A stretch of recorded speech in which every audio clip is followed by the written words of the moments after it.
Is your why big enough, empowering enough to get you up your mountain? What's your purpose? How can you know the potential that we want to pursue if we don't have a framework for your why, for your purpose? The answer I typically hear from new clients is what I call a first level why. And it usually centers around either a body composition transformation or performance enhancement. I'd like to lose 30 to 40 pounds or add 15 pounds of muscle, or I'd love to run my first marathon. Is this why big enough to get you up your mountain? More about the mountain in a moment. It's only when I ask the question why again that we start getting to a deeper, more profound level of understanding of one's purposes or their why. I will typically hear something like, just not as confident as I would like to be. Now we're getting somewhere. But there's a third level of why when asked a third time where we dig even deeper. Why is it so important that you lose 30 or 40 pounds? Why is it so important that you want to increase your confidence? The response that I hear the majority of the time is, I really just want to be healthy. I want to run around with my kids. This third level why is starting to get to the heart, the mission, the core values that support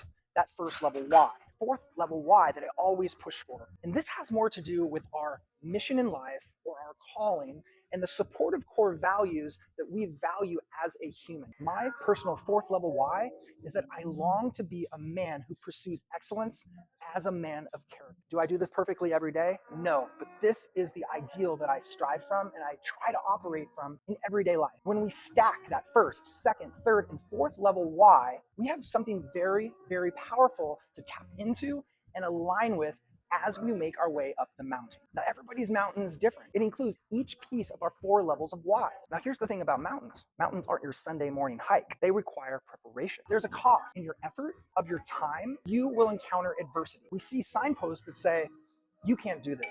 You don't have what it takes. These fiery darts are laced with fear and shame, designed for you to fold. But when equipped with our whys and the stack of the first, second, third, and fourth level reasons behind those whys, we can choose a better path to embrace the failure, to learn, to get back on track, pull out our map, and start moving forward again.